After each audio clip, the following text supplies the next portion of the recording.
What's up, everybody? Happy Monday and welcome to Who Got Game. I'm Jason Zone Fisher, and in just a second, we're going to be joined by our regular cast of characters and special guests, and of course, Baron Davis. So let's bring him on right now. The one and only Baron Walter Lewis Davis. What's up, BD? Did I get your full name right? You missed the name. Ha ha. Oh, man.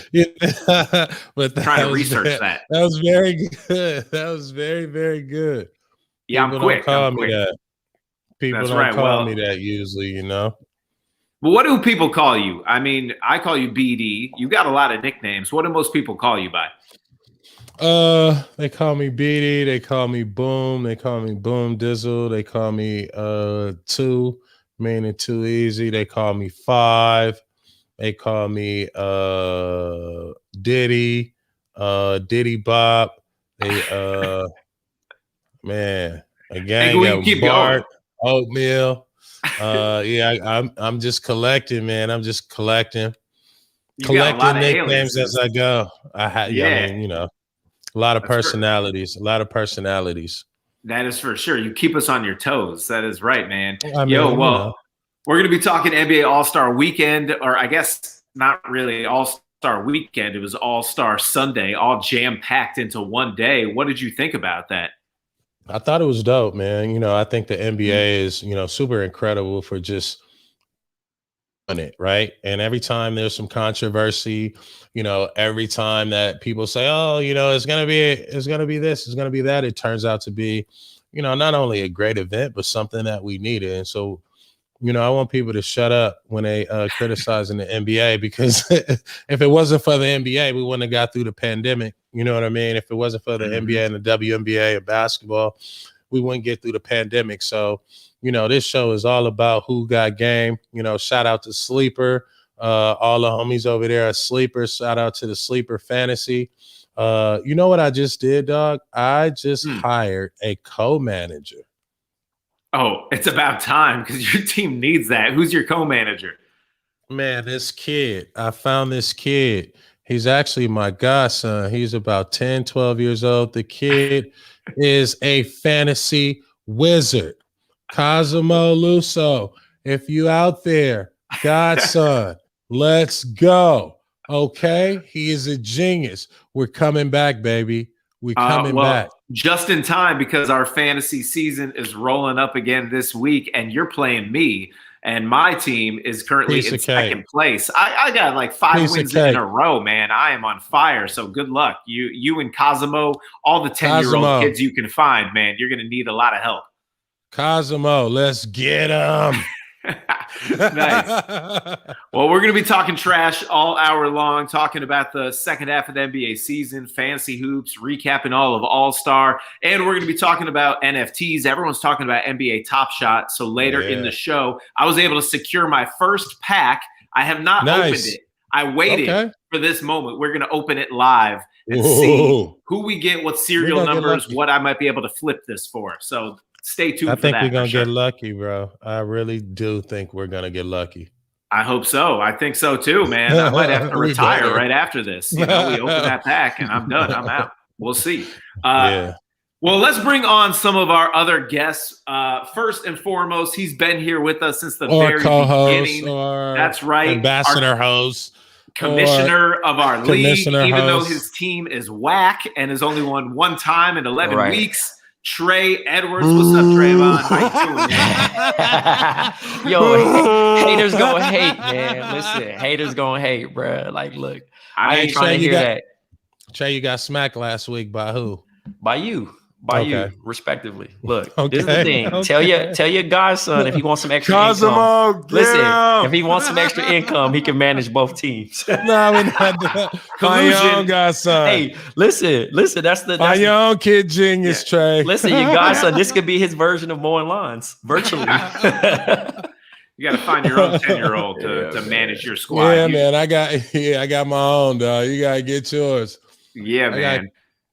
Hey, Trey, I mean, I know you're covering the Nets. The second half of the season coming up. They just had a big free agent pickup, Blake Griffin, who BD played with back in his Clipper years. What are you feeling about Blake added to the squad? Well, I mean, Barron can attest to this. I think it's a great pickup. That the axe is not too much for him. They're not going to throw him right into the fire. They know that, he has some injuries and, he has to learn the system and whatnot. And I think he's going to find his groove with the second unit. He's also be wearing the number 2, which is a new look for him. And, it's some familiarity. Like he's played with these guys before. They haven't specifically been on a team full season, but all-star and incorporating pickups and things like that. You got the Lob City now in Brooklyn, in the front court. And then, it's not a huge ask for him to be a 5th option, 4th option, if that, what I mean? So I like it. It's a safe move. They didn't have to, break the bank for him, and it seems that Blake's committed to winning. Yeah, I mean, $1.2 million, that's not much at all to get him for the rest of the season and the playoffs. He's definitely a big pickup, reunited with DJ. BD, you played with Blake. What can he bring to the table with the Nets? I want to see Blake in the trenches, right? I think the Nets are going to need an inside presence. I don't think Blake has played in the inside. I think he has got comfortable shooting a lot of threes and dribbling and trying to be a guard. And, I always say, like, big dudes who try to be guards and shit like that get injured, man, because you're not supposed to be moving at that velocity downhill. You know what I mean? And, even though it's great for the game, you just see a lot of big dudes getting hurt playing like guards, If the Nets can get Blake Griffin in the pick and roll, as a pick and pop, he's great. As a playmaker, he's great. But I want to see Blake Griffin seal some people, right? Because he's going to be the biggest 4 or the biggest 5 out there. He's going to be pretty talented as a 5, as a passer, scorer, dribbler, playmaker. I like his game. I want to see him be able to get those and ones, you know what I mean? Not so much from driving, but being able to post. If he can develop a post and they can develop a post presence, then it's going to be more valuable for DeAndre Jordan, right? And that's how they were valuable for the Clippers. And if they can have, any of that, right? If they can bring any of that to the Nets, then the Nets got some. Sure, the Nets are going to be a tough out come the playoffs. I mean, when you got 3 of the top 5 or 6 scorers in the NBA all on one squad, and the experience of Blake and DJ, the chemistry coming to the table. You got them coming out of the East, BD? It's too early to tell. I was gonna say, look at Philly, bro. Philly is sitting comfy. I mean, despite their 2-star players missing the All-Star game, I think they're still in the driver's seat. They just need to let it grow. Stop going to that barbershop, for health and safety reasons. Yeah, Word.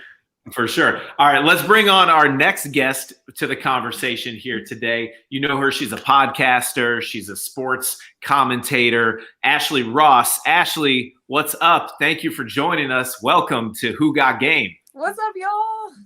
Yo, what up? What up, Ash? What's going on? Well, I definitely agree with Barron. It's too early to call who's coming out of the East, but I like the Nets. Coming in hot today. Yeah. Coming in hot. She likes the Nets. Why? I like the Nets because, to me, I see the Nets as a place now where you have like KD and Kyrie who've already won, but now they're trying to prove that they can win without the pieces around them. Then you have guys like James Harden and Blake Griffin who, for whatever reason, they couldn't get it done in their former situations. So to me, this is really like a sacrificing of the egos. And I love it. I think so many people had questions of would Brooklyn work? And you're seeing that, look, if James Harden pretty much set the tone, if he can go in and sacrifice his ego, anybody else coming in has to do the same. Yo, Barron, so I got a question right now. What's been looming every text I get, right, since this happened yesterday? Blake has an ego. Oh, he's a diva. He doesn't play defense. You played with him in Los Angeles. What's your personal experience with Blake Griffin as a teammate? That exactly. So do you think now, after, whatever amount of years, 12, 13 years now? He can't. You know what? He can't afford to be that anymore. I always say the Clippers kind of set Blake up, you know, in the wrong way because they kind of pacified him, you know what I mean? And they made everything about him. And, you know, it just did here in LA. That sometimes can become fool's gold. And then when you have that dose of reality by getting traded to Detroit, you just kind of see his spirit crumble. You know what I mean? Right. His game crumble. But, you know, I think the best thing about basketball is you get multiple chances to reinvent yourself, right? And so, you know, Blake is still a superstar. He still has a great brand. He still has a great presence here in LA. You know, I think that he now needs to realize that, hey, you're never going to be the man again, but you can be the man, right? And an important factor in a championship run. And I think that he's at that level, right? That now that, you know, he's going to he's on the other side of his career, that has to be important to him and be willing to sacrifice and really be, you know, I always call these guys like an ultra glue guy. Right. Can Blake be an ultra glue guy? Right. With his talent, I think, and that's what the Nets need, right? They don't need Blake coming in trying to be a superstar. You know what I mean? They don't need part 2. They don't need Lob City Part 2. They need Blake to come in, take up space, work with DeAndre, fill in the gaps, and he gonna benefit anyway, right? It ain't gonna look like Lob City anyway. It's gonna look like fireman drill. It's gonna be putbacks. Hey, Jason, what's the over and under for this working? Oh man, I mean, it depends what you mean by for this working. Like, I mean, the ultimate goal. This is championship or bust. It is championship or bust. They ain't making no moves just to, you know, bring this in, and then they got one more spot, which I think they're gonna try to bring in Trevor Ariza or PJ Tucker. I mean, I would say it's 50-50. That's the best that I can do. It's 50-50. That's the best. Because I still could give the edge to the Lakers. I'd still take LeBron and a healthy AD over this Nets squad. You don't know who else is going to come, you know, out of the West potentially. Utah is still getting no respect for as good as they've been. If they can keep this up, I mean, they are a deep team. Utah they got depth. I like they Utah. got a lot of depth. I don't love you. That's fool's gold, as you say. Here's the thing. I don't know. Yeah. You know, Utah to me has a better chance than Milwaukee. Yeah, for sure. I'll give that. Because Utah, they not changing the way they play in the playoffs.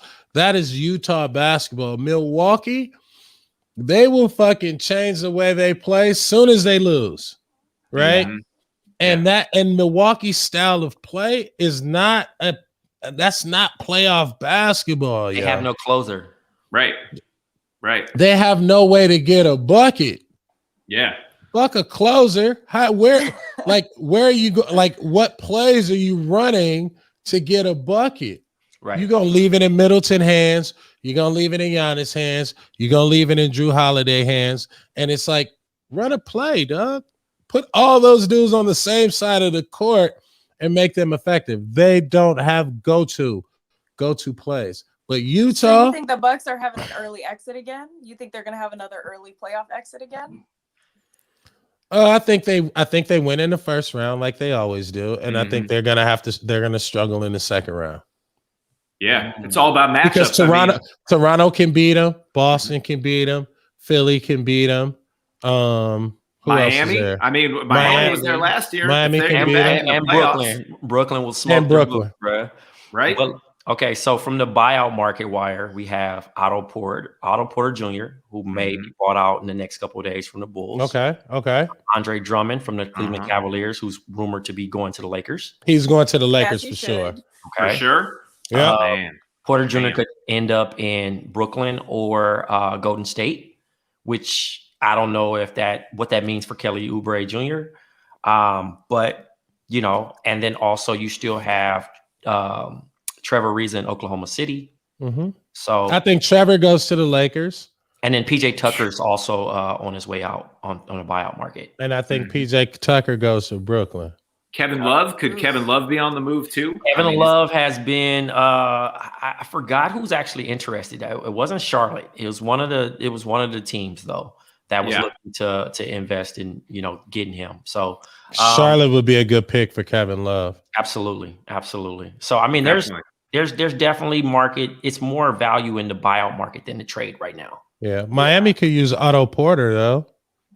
Oh, that's interesting. Miami needs some, bro. Miami needs some. The bubble was great for them. They ain't got enough. Yeah, come on, dog. They can't travel and do that shit. You know what I mean? Right. I kept telling people Jimmy Butler cannot travel around the country on the plane and get off like that. In the bubble, oh yeah, he gonna be a beast because he gonna intimidate you anyway. He giving what I mean? 5-star camp vibes. He the person that came in that got in on a sponsor. He got in on a sponsor, and now he licking his chops. Like, all right, everybody. And that's how the bubble was filled. Like, okay, this perfect. The bubble was different, bro. You gotta really go there and let a game. Yeah. Also was selling $50 coffees and then going out to the court smoking everybody. Well, it's crazy, man. I mean, Blake going to the Nets now. Other teams are going to start jockeying for position, make their chess moves. And you're saying Andre Drummond going to the Lakers. If that does happen, that's a huge pickup for them because he was balling. He's still getting it done, playing potentially some of the best basketball of his entire career. And you have that as insurance for Anthony Davis and another presence when everyone's playing small ball. The fact that the Lakers can go small, or they can just dominate and have LeBron at the 3, AD at the 4, and Drummond at the 5. Like, oh, man, that's scary. Who can match up with that? Yeah, again, adding those type of guys, love Dre. I don't think I think he gets more and looks even better with the LeBron. You know what I mean? A guy that makes the game super easy and they just say, eat with your hands. Look what he's done for Montrezl Harrell. Like, any guy that plays with this dude, you know what I mean? And the axe is going to be very low. So, I mean, I'm pretty much just rolling with that move if they can pull it off. I know people are going to groan. The Lakers, when you look at them, and I think that because they didn't shock the stat line, but I think they're truly missing what Dwight Howard and JaVale McGee gave them from an energy standpoint, from like playmaking. I think they're missing some of that. So I think that's why I'm really like, okay, you guys need to get you need to get somebody to kind of fill that, because what they have right now will work. But I think if you can add to it, add to it. Yeah, for sure. Well, it's going to be interesting to see because it's all going to be going down in the next couple of days. The trade deadline is just a couple weeks away, and the buyout market is already hot and heavy and going to be continuing over the next couple of days. BD hopped off for a second, but he's going to be popping back in and out, and we're going to keep bringing other guests on, including right now. Let's bring on someone who's been doing pretty well in our fantasy league. We'll get to hear about that and his thoughts on All-Star Weekend as well. Let's bring on Pavi. Pavi, what's up, man? I think you're on mute, Pavi, like Savage. He's on mute, coming in hot. I'm very happy that you respected my fantasy team. Yes, I have put a lot of time, energy, and thought into my fantasy season. I am third in the league so far. Oh, behind who? Whoever is 11-0 and you. Yeah. Ooh. I think there's the record. Yo, who is the craziest 88? I don't know. America's Most Wanted. America's Most Wanted.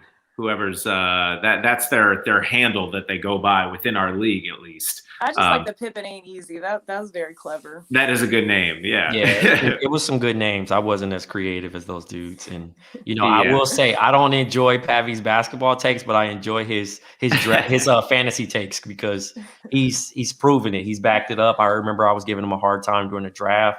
And the proof's in the pudding. So I have to give you your flowers while you're here. And my team has had a lot of injuries. I have a lot of people hurt. Karras is out. Malik got whatever happened to him. DeMarcus not on the team right now. DeAndre Hunter got hurt. Christian Wood got hurt. So I've had to battle through some injuries. I would probably be even better if my team wasn't half decapitated right now. That's true. Now you mentioned DeMarcus Cousins. Trey, you hearing anything about him? Could he end up on a contender, or is he not getting many looks because he's a big man who shoots under 40% from the floor? It's been very quiet for him right now, but I wouldn't count him out. I think I think he gets the last end of the stick after all the big names go. Or the high priority fits for the teams, and then I think he'll finish the season out with someone. I'm not sure if it's a contender, but I think that he's on a roster before it ends. The Kings go back to Sacramento. That would be great. They that would be be something. That'd be interesting. That would be a homecoming worth it. That would be something for sure. All right, I want to talk a little bit about All-Star. We're coming off it last night. What were your guys' thoughts? I know going into All-Star weekend, the big stars were not happy with it. They did not want to fly down to Atlanta to do this. They're like, what is the point? But everyone seemed to be having fun once they were there and on the court, and it was definitely fun for us to watch. Let's go around. What were some of your highlights of All-Star night, all jam-packed in, all the competitions and the game itself? Patty, why don't you start, man? What were some of your favorites? Honestly, I really enjoyed the whole night. Like, I wouldn't be mad if they did that more often. Like, I really wouldn't be mad if, let's say, you put the rookie sophomore game on, Saturday, and then you just, I guess maybe, rookie sophomore game Saturday, and maybe we put the skills challenge that day, and then the next day, 3-point contest, dunk contest. Even with, I know people said the dunk contest was weak. I actually enjoyed it. I think that honestly, we're at the point in life where humans can't really do much more. So it's like even some of those dunks, like when Anthony Simons went up and took the ball off the top of the square. I thought that was a cool dunk. I thought the kiss the rim dunk was great. I thought the All-Star game brought some interesting lineup combinations. Like when they had Steph, Dame, and CP3 on the court, I was just looking like, yo, this is Steph, Dame, CP3, Giannis, and who else was there? Giannis, I think it might have been Rudy all on the court at once. And I'm like, this is a wild lineup that's on the court right now. But all in all, I think I enjoyed it. I don't really have any complaints. Yeah. Ashley, how about you? What were some of your highlights from last night's All-Star festivities? I enjoyed the game, but the 3-point competition just reminded us why Steph Curry is Chef Curry and that dude. The thing is, and I feel like people, because, Golden State has kind of fallen off in these last couple of years due to injuries and different things. Like, I think people forget, like, Steph Curry is really that dude. And I think the cool thing about watching the game was the lineups and seeing dudes like Steph and Dame and even CP3 throw it down, like things you would never, ever see in real life. And I think also, too, Steph and LeBron, they're always like those frenemies, but it was cool to see them on the same team. And LeBron was pretty much like, I'm the captain. I'm here. I'll play the couple minutes, and then everybody else go. Yeah. So I think LeBron only played like 13 minutes the whole game. I mean, he really was just like the GM of the squad, and he had a stacked team. When they drafted that, I was like, man, they are going to crush. That starting five, LeBron, Giannis, Steph, Luka, and Jokic, get out of here. That was a joke. That was crazy. I agree.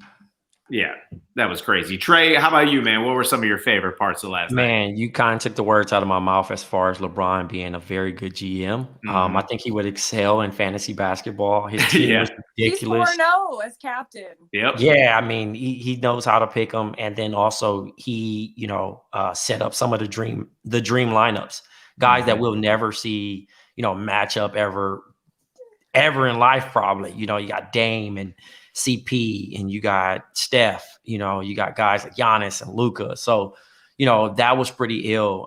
The 3-point contest obviously is king. That's probably one of the most exciting. I mean, my palms still get sweaty watching that. I had picked Steph to win, but I didn't expect Mike Conley to come out guns blazing like he did. And he shot very well and represented his organization pretty well. The dunk contest, I didn't like the scoring. I still think that the judges are, they're too biased sometimes, or still trying to hold on to nostalgia and say, well, back in my day, this dunk was difficult and this, that. I kind of got to go against you, Pavi, on like we've seen every dunk. I don't think that we've seen every dunk, but I do think that everything needs to stop being whataboutisms on, because, Cassius Stanley's first dunk to get it started was not in East Bay. And people were like, oh, it's an East Bay. And it's like, no, look at that dunk. Look at the difficulty of it. And with you giving it a bad score, you took the whole momentum out of that kid's flow. You know what I mean? Which I'm not saying that Ant Simons didn't deserve to win. You know what I mean? I am. I'll get to that in a second. Keep going. Right. So I think that he had like some great dunks. And I think that, all the contestants were doing the best that they possibly could do in a particular situation. And then as far as the skills competition, I'm kind of out on. I mean, respect to the changing of the game. The bigs are showing that, they're the more skilled in this position, in this, in this competition. But I would love, and this is only a dream right here. I would love to remove that and change it for King of the Court, right? Ooh. So you get 7 seconds, 3 dribbles, and up to 5. And you get 5 of the fans vote in the best 5 one-on-one players in the league. And you get to match up from 3 different spots, top, corners, and go from there. And then we'll have a real King of the Court and give up the King. And the King of the Court award should be named after Jamal Crawford. Yes. Yes. When you were saying this in my mind, I was thinking Jamal Crawford. I don't care. He's like the best one-on-one player I've ever seen. You give him the rock, he could take anybody off the dribble. It's crazy. It's not even close, man. Yeah. Like, it's not even close. Give my man his flowers. I mean, I don't know if we're going to rename the 6-man award to him or Lou Will, but one-on-one, I would love that. I think it brings a whole new attention to the league, and people love ones. You know what I mean? Some players are, I would say only thing I would ask is that the fans do not vote players that excel in 5-on-5 versus one-on-one. Because if you played me in one-on-one, y'all would probably beat me. I'm not a one-on-one player. I thrive in team aspect. No, I'm serious. Like I'm a pass first point guard. I'll relocate and shoot the 3. I'll play like Rondo or Derek Fisher because I'm a coach on the floor. I'm an extension. But one-on-one, you're gonna ask me to do all these moves, and I'm not going to do all that. Those are for the KDs, the Bradley Bills, the Jason Tatums, guys that can really, Kyrie Irving, that Paul George. I mean, you can go down the line of guys that really get busy on the block by themselves. Yeah, for sure. I like that idea. All right, so All-Star to me, I want to go and give you my take. I mean, it was fun to watch for sure, so I'm glad it all happened. But I do not want it all to take place on one night because to me, All-Star Weekend is about the weekend. It's about the festivities. It's about the basketball community all coming together. It's like a big family reunion in the world of basketball, and spreading that out so there's a main event to look forward to every night. I'm all for that. I like All-Star Saturday. I like then you still have the game Sunday night, all the different aspects of it. I can't wait for that next year. I'm originally from Cleveland, so I'll definitely be there in Cleveland next year. Hopefully we'll be doing this show live. Everyone will be there from it next year. It'll be great. I'm definitely looking forward to that, getting back to it. But this year's game itself was a lot of fun. I mean, Giannis going 16 for 16 from the floor, not missing a shot, including banking in some threes. That was fun to watch. Dame and Steph, just their range is limitless, putting up half-court shots as if it were like a runner in the lane, just effortless, making those deep threes. That was amazing, especially the game winner for Dame. You knew it was coming. Steph is waving to the crowd, waving goodbye before he even puts it up. The 3-point contest, I think, was the highlight of all the other activities and festivities of the night. Just watching Steph in his element do his thing. And Mike Conley really pushing to the limit where it came down to the last shot. So there was that real suspense. That was great. But the dunk contest pissed me off, man. It did. I'm sorry, because Cassius Stanley got robbed on that first dunk. That was a solid dunk. For that to be the worst score of the first round, again, it's like every year – these judges and the scores just drive me crazy. Do you think they should wait? Because there's been the suggestion that they should wait until all of the guys go and then rank them, because it's kind of hard to do it one by one. Do you think they should wait? Would that help? No, they should just realize they're like, okay, I gave him an 8. I shouldn't give this next dunk a 9 if the 8 was better. I got to adjust my scale, I don't know who's coaching the judges. And votes. That's what I say. Just give it to the fans and let us vote. I don't know. I don't know if I trust that either, though, because then if Zion were in this competition, even if he did something, did you see how Dwayne Wade voted last year? Well, yes. And then you got Dominic Wilkins hating this year? Yeah. Nah. I think the issue. Do you think because where we're at with social media and with everything being, I feel like back in the day when you had the T-Max and the Vince Carters, we didn't have social media every night on a reel where we were seeing these. So I think there was more of an allure to them. I think that's also what hurts the dunk competition now, because we're like, I saw that on SportsCenter yesterday, like not the same type of dunk, but we were used to seeing incredible things on a loop, to where I do think that kind of has taken away from the dunk contest a little bit. Yeah.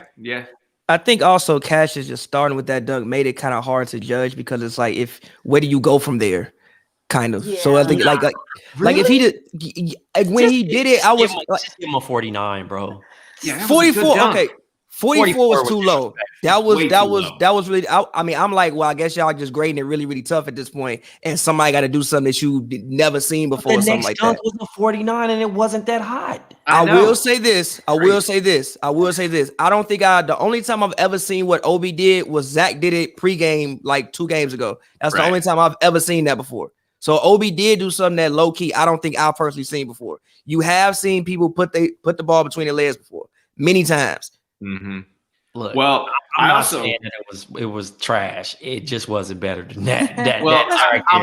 I'm also biased. I'm kind of pissed because, you guys ever do like a Super Bowl party, like a box pool where you're randomly assigned a number, right? A friend of mine does an all-star Saturday night pool every year. So for $30, I got randomly assigned 1 box, and I had Steph Curry and Obi Toppin. So I would have won serious bank if Obi Toppin won that dunk contest because I won the step. Yes, that was very personal. I was pissed. I was rooting for Obi, but I'm telling you, that final round, how was Simon's dunk better? He did not kiss the rim. If he got kissed up wow high though. Okay, but you got he got up wow high. In history of dunk contests, for it to be so intense. The whole point is. Here's the thing: he was closer than Dwight Howard's Superman cape. Facts. And the level of difficulty, first of all, just to even put your again at 6'5", maybe 6'4", soaking wet, to even get up there that high. And all right, but this isn't the combine. We're not doing how high. He might even be taller than that, dude. But I'm gonna give him 6'5" at best. But again, Jay, the same way everybody was begging for LeBron to be in the dunk contest, that's what he would have did. Because they just jump high. Right. They don't have any real creativity where it's just oh my, you know what I mean? Like Gerald Green or cats like Aaron Gordon or Zach, like those dudes, you know what I mean? If you're a dunker in general, if BD was here to attest, right, you only can do so much acrobatics, right? Right. And it's some guys that just can go, do you think dance in the air. Do you think also, because I think back to when I watched when it was Aaron Gordon, Zach LaVine, they had a crowd. So you had everybody falling out and hitting each other. And so do you think that also kind of took some of the air out of the dunk competition? Oh, for sure. I mean, it was 2,500 people there still. So I don't know if those hoots and hollers, and Atlanta's known for their fan noise. I don't think that really gets it. It makes me feel excited about it. But if I was dunking in front of, a spotty crowd, I don't know how I would feel. I would feel like I'm doing stand-up comedy and somebody's not laughing at my joke. For sure. And the dunkers, they need to sell it. And Obi did a horrible job. He looked pissed after he made a dunk. He was disappointed in himself. You got to sell it. You got to be I just crushed it. It's all about showmanship. You got to channel your inner wrestling vibes. And he was not selling it. When he did the dunk and then he kind of was moping about it, I was like, no, man, this is not good. You gotta I'm sure that wasn't the dunk he wanted to do, but he wanted to get one dunk. And that's normally what most of those dudes come to. How they slotted it at halftime, I think that also kind of hurt it too. Because it was terrible. The All-Star game was good, and then it was okay, we're watching this dunk competition, and we're truly not super into it. And I'm kind of I want to get to the second half. I think that was part of it too. I think Pavi enjoyed it because he's on the West Coast. He didn't think nothing about anybody on the East Coast. You know what time that event ended for us? It was 5 hours, dude. We started at 5. Think about this: 5 p.m. Eastern. And it was 11:10, and I had the podcast about that. I'm just this is not great. This is not a hot look for us because let's get out the violin. See, I'm so tired watching so much basketball. Yes. No, Trey, you got 12 podcasts, man. We can't keep up. I do. Go from podcast to podcast. We're not feeling bad for you. Don't feel bad for me, man. No. Just drink water and drink tea.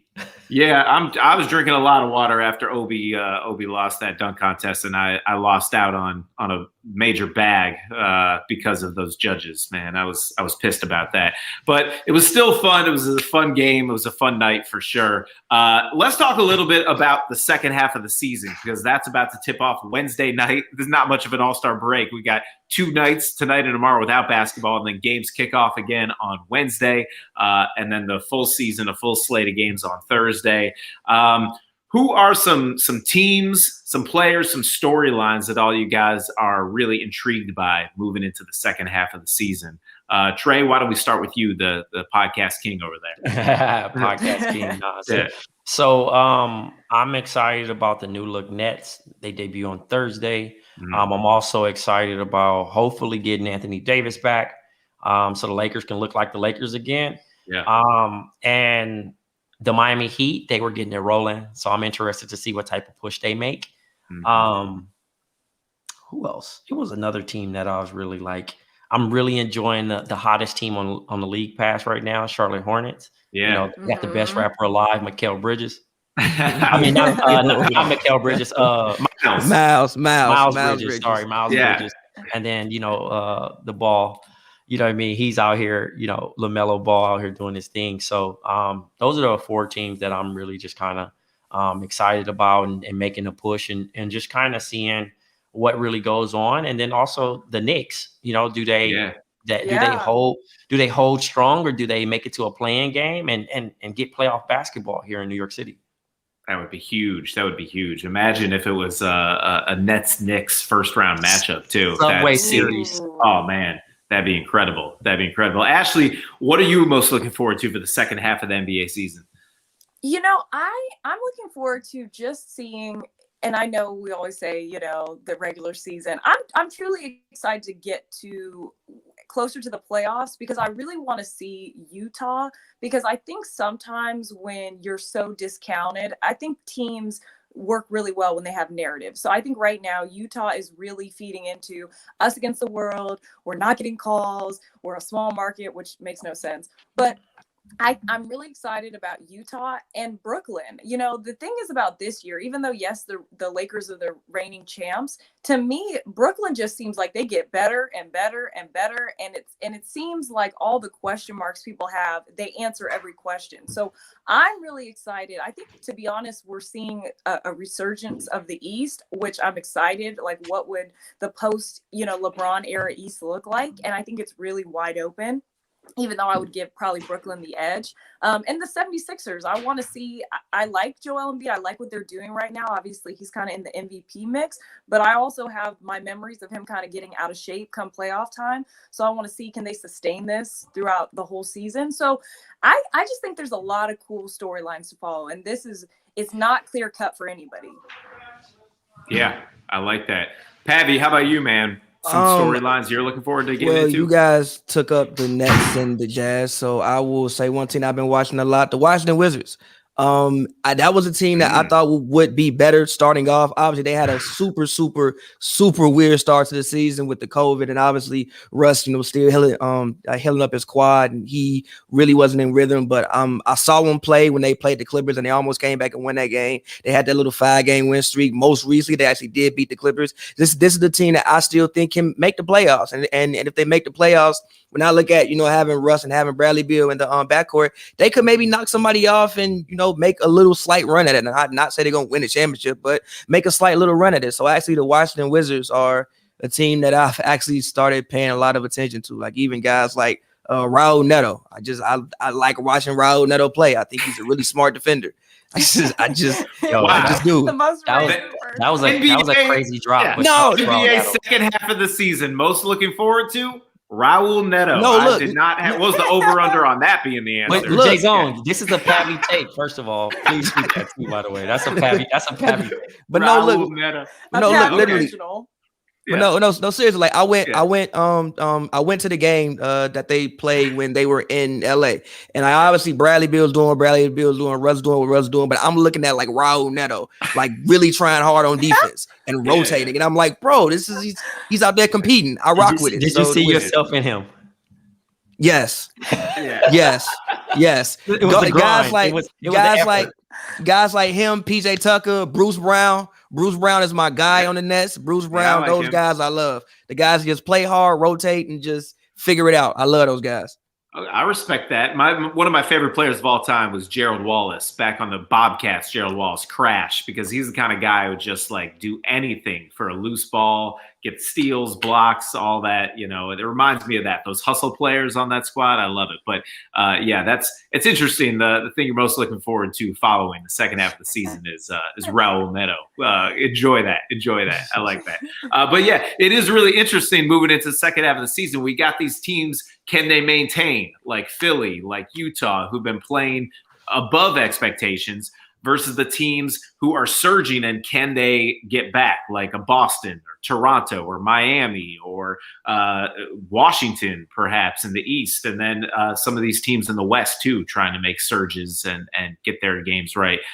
It'll be interesting second half of the season. One team that we're not talking about at all is the LA Clippers. I mean, we talk about the contenders. We talk about all these squads in the East. We talk about the Lakers. What's up with the Clippers, man? Yeah, please, Babby, you follow them. I mean, you cover them. So what's up with the Clippers?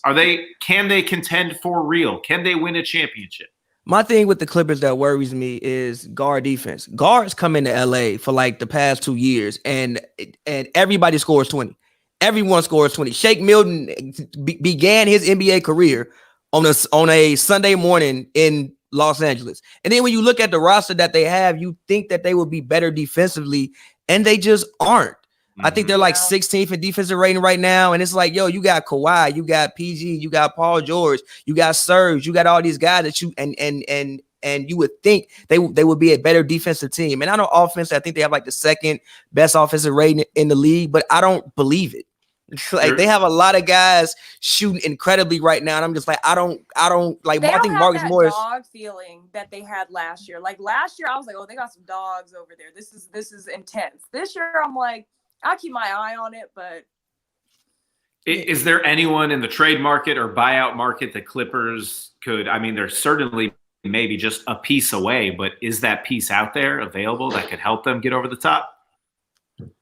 I mean, I would love to see them be able to get Lonzo. I don't think it's possible, but I would love to see them be able to get Lonzo. I know it, especially with the way that he's been playing recently, it's over with. I mean, Kyle Lowry, but to get Kyle Lowry, you got to trade, I think, Morris and Pat Bev, and it's like, I don't want to mess with the team that much. So, no, I think that they are probably stuck with the team that they have, and they just have to figure it out. They spent the wrong money on the wrong person. Oh, my God, man. Oh, my God. PG3? Luke Kennard. No, Luke Kennard. Yeah, Luke Kennard, man. What is that? They gave Luke Kennard $60 million, and then Terrence Mann took his spot in the rotation. Yep. They could have got a cheap guard for that. Yeah, that was, I hated that signing when that happened. They should have. I don't know. I mean, you know, they need defense, and I'm thinking of a defensive guard right now. It's not many out there, but if they just need a guard and they just want to bring somebody up, they can go get Isaiah Thomas. Well.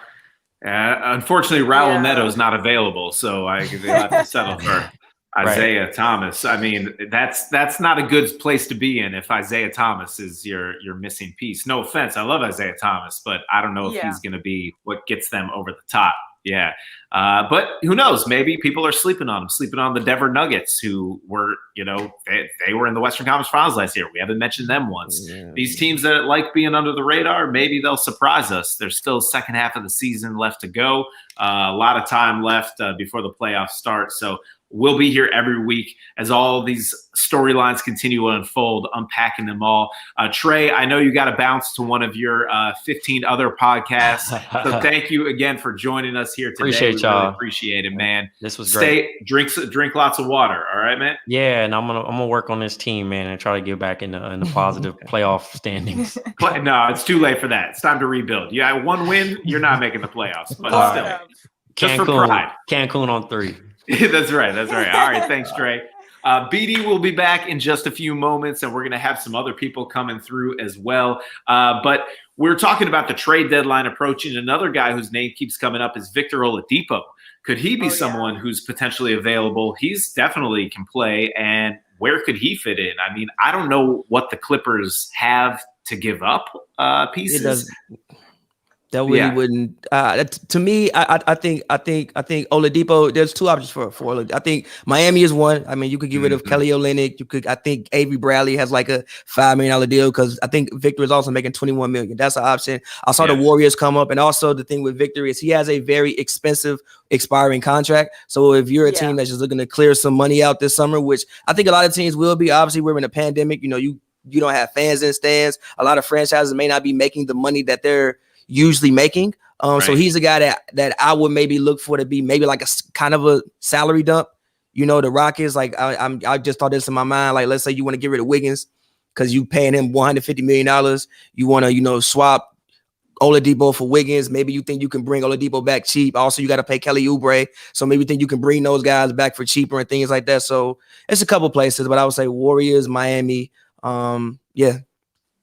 All right. I like it. I know this is unpopular, but if I'm Houston, I mean, Houston has just completely gone in the trash and in the gutter at this point. I mean, at this point, if it's not hurting them, I would probably just kind of hold on to him at this point, unless something better comes along. Because to be honest, I do think he is a potential player you could he's had good seasons and he's had flashes and moments. So I think that there's still some value there. So if I'm Houston, I'm not super, super quick because I mean, what do we have? I mean, yes, we can build through the draft and get some acquisitions, you know, in the off season, but I think the thing with Houston is you also just went and got Kevin Porter. So I think that maybe they want to, you know, and I mean, he was killing in the G League. So maybe you want to clear up some minutes and clear up some time for him to play. But yeah, Houston is just going through a whole franchise complete reset. They need assets and assets and young people.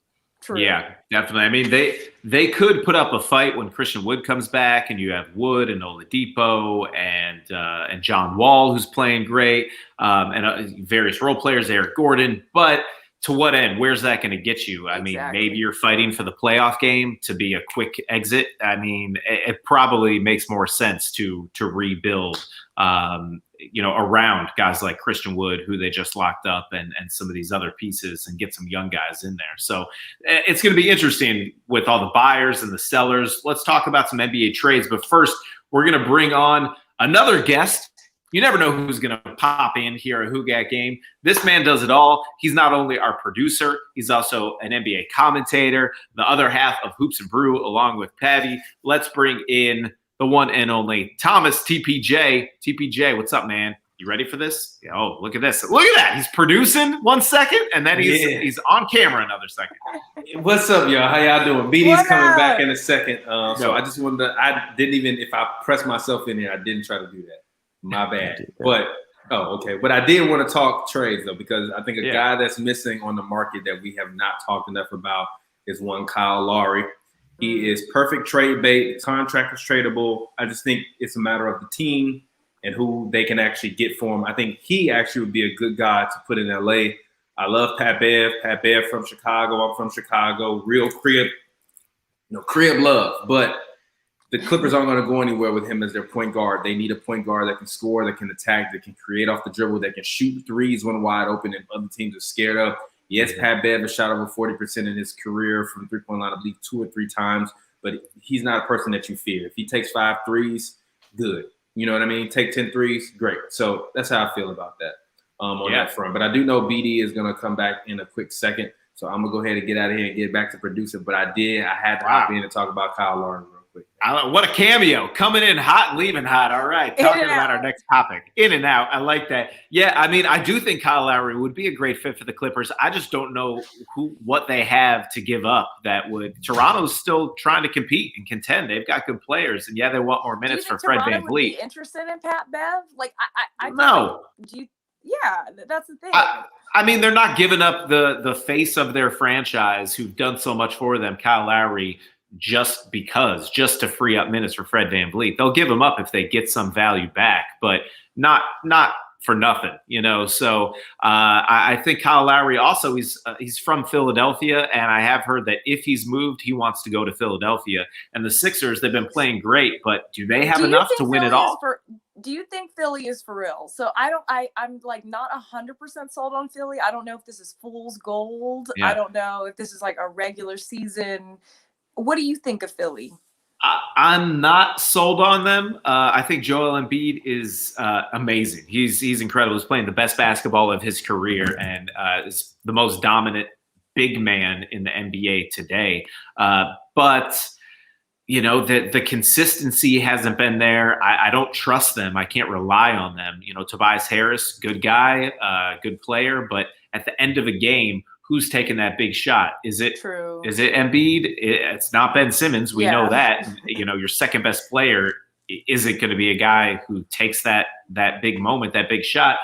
It's Tobias Harris probably if you need a bucket. And he's good, but do I trust that? No. And I love Doc Rivers, but do you trust him in a playoff series, especially if your team's down? I mean, 3-1. The Clippers didn't trust him. That's why he's not there anymore. So I don't know. Pavy, what do you think, man? The Sixers worry me slightly because, when I just do my research on teams that usually win, usually there's teams that are both top 10 in offensive and defensive rating. I think last time I checked, I think they were 5th in defense but 14th in offense. And I don't know if their defense is good enough to offset the fact that, like you guys saying, when we talk about crunch time, I don't know if their defense is good enough to offset the fact that their offense may not be where it needs to be. But Embiid is having an incredible season. Tobias is like he's having a resurgent season. I'm sure he feels more comfortable with Doc. But yeah, we'll see. And also with the Nets, even in that series, I think that's a series that they have Blake now, but still I think that's a series that Embiid could really eat in that series. So we'll see. It'll be interesting. Yeah, it's definitely going to be interesting. Do we see a 76ers Nets possible not finals, but Eastern matchup? It's possible. Yeah, and I'm just really curious about Boston. Like they fell off a lot. Marcus Smart got hurt. They're fighting for a playoff spot right now, but I believe that the Celtics are better than this and that they will make a surge in the second half of the season. Here he is, Mr. Red Vines himself. We're looking for another sponsor. Red Vines, hit us up. Red Vines. Yeah. Can we do a little Red Vine commercial, BD? What's up? Yeah. Why do you love Red Vines?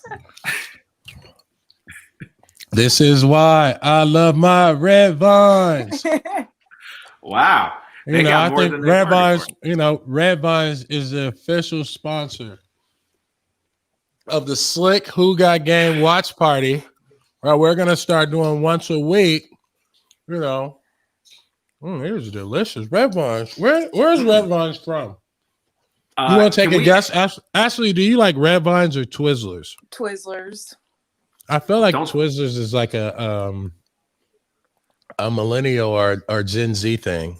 I just think Red Vines, they're the classic, but like taste and consistency is Twizzler. Twizzlers are a little more firm, Red Vines are a little softer. And they're sweeter. Twizzlers are sweeter. Red Vines are from California. They're Cali though. Absolutely. And Red Vines are actually good for you. There's 100 calories. There's 0 fat. There's 15% sodium. And then there's also 12 grams of added sugar. So Red Vines is actually good for you, ladies and gentlemen. BD's actually been on that Red Vines diet. Tell us about the strict Red Vines cleanse you're on right now. Keto and Red Vines. No. Yeah, basically, Red Vines is a part of the keto family. So I wake up, I have my super coffee, drink a lot of water, and then sometimes I make me a Red Vine smoothie. If you ever need like extra sugar, like don't put honey or sugar. Just drop a few Red Vines into your smoothie, and that will give you that sweetness. And then, Ashley, I'm working on some actually Red Vine Kool-Aid, right? So basically, that sounds good. You see what I'm saying? And so this is, this could be a great partnership, Red Vine, if you come holler at us, because we got game over here. We got great ideas, and we can hoop. Absolutely. A lot of ideas. Actually, straws are good for the environment. We always hear that all the time, right? No more plastic straws. That's why I've replaced straws with Red Vines. You just snip off the top of that Red Vine and all your drinks coming straight through that Red Vine. That's good for the environment. Absolutely. That's right. Well, that's a Red Vine segment of Who Got Game. Thanks for being a part of that. Thanks to our sponsor. That's right. Also our sponsor, Can. I'm, I don't want to drink a can right now because I'm feeling kind of energetic. But tonight I will be drinking a can when I watch Coming to America Part 2. Oh, so shout out to good. shout out. Oh my really God, good. what happened? A can just crazily appeared out of nowhere, floating on this banner. Okay, cool. Okay, you can't resist it. You oh can't my resist God. it. Oh man, banner. Have you guys seen Coming to America 2 yet? Yes. I saw it. What'd you think, Ashley? It was good. Why was you? Yeah. I liked it because first off, I'm a huge Coming to America, the original fan. I've seen that 100 plus times. But I felt like it was good because I feel like if you're somebody that's never seen the original, you can still enjoy this one. But if you've seen the original, you can enjoy it even more.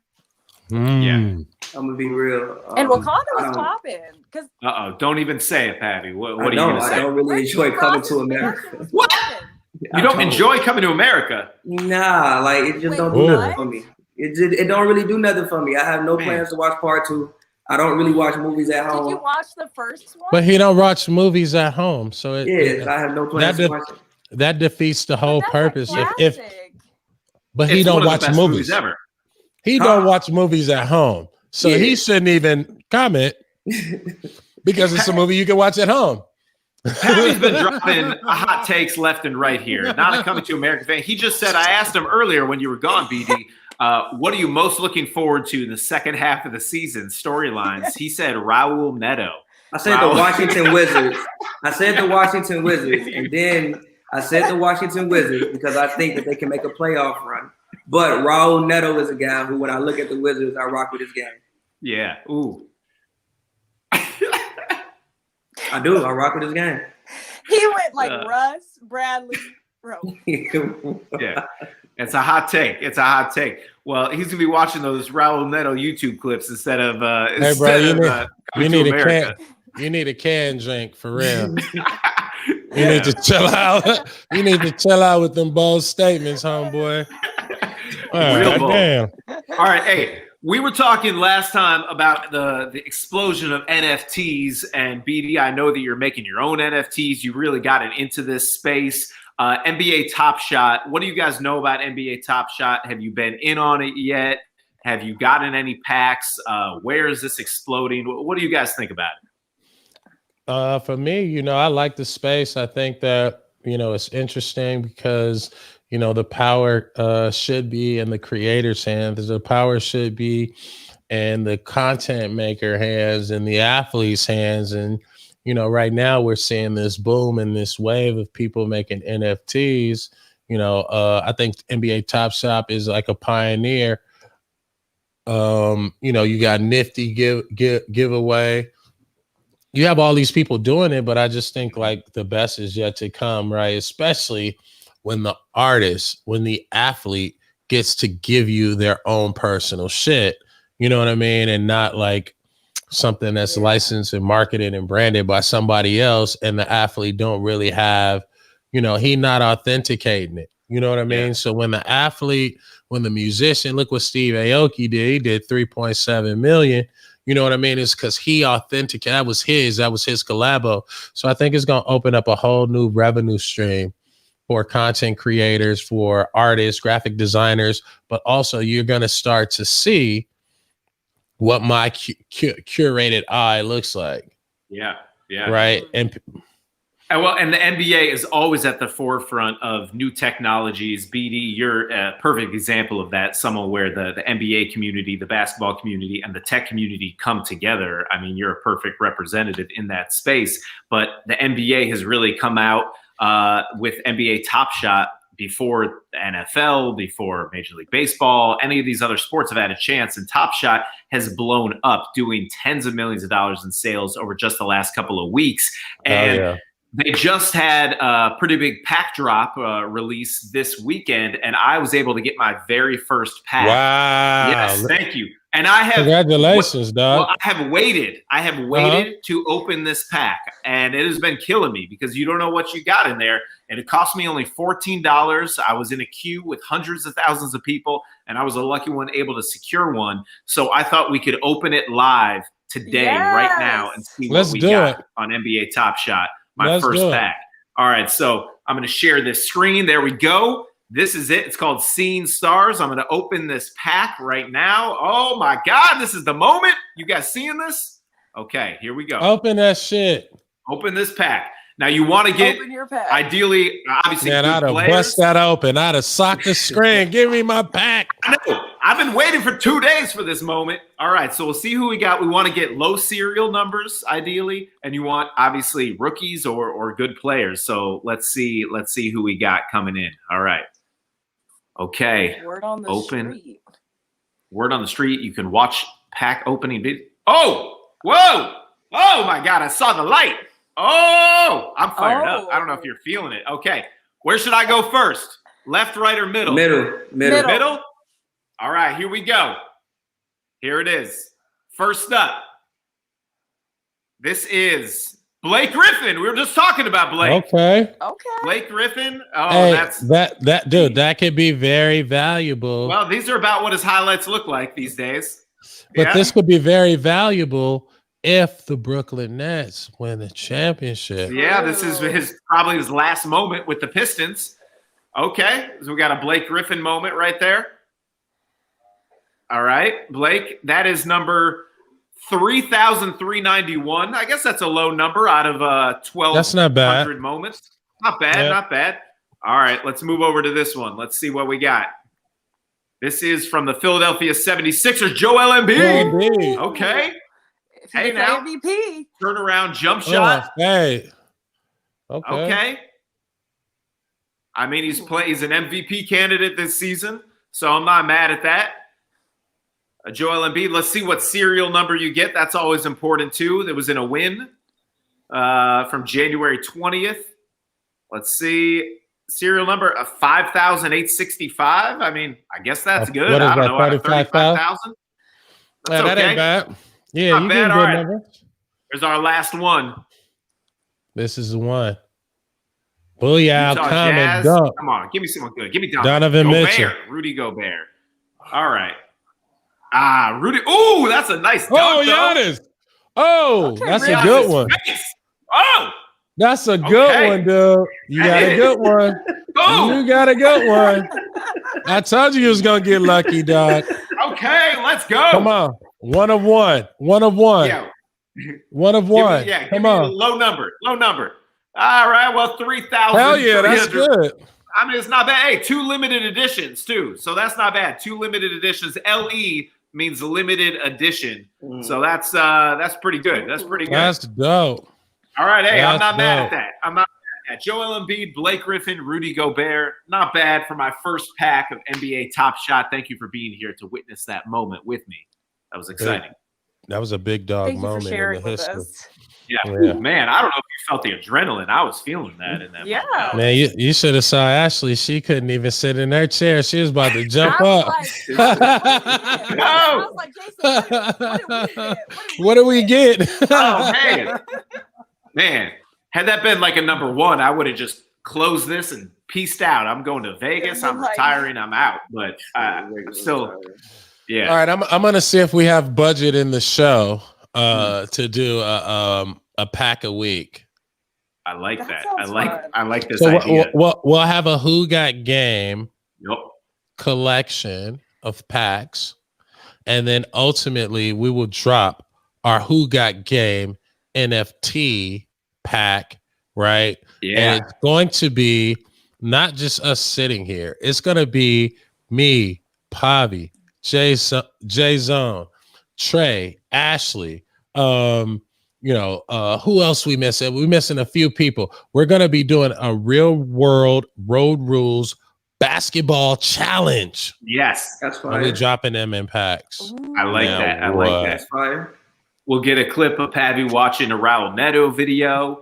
Get that moment up on there. We'll get Pavi doing Raul Neto signature moves, and that'll be in one of the comment rotation. A good rotation. Me sipping on my red vine straws, sipping that can through my red vine straw. That mint that moment right there. That's right.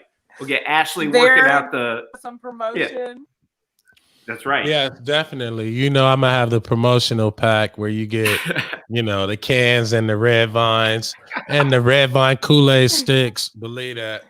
For sure, for sure. All right, hey, the NBA season is obviously kicking off again, tipping off on Wednesday night, the second half.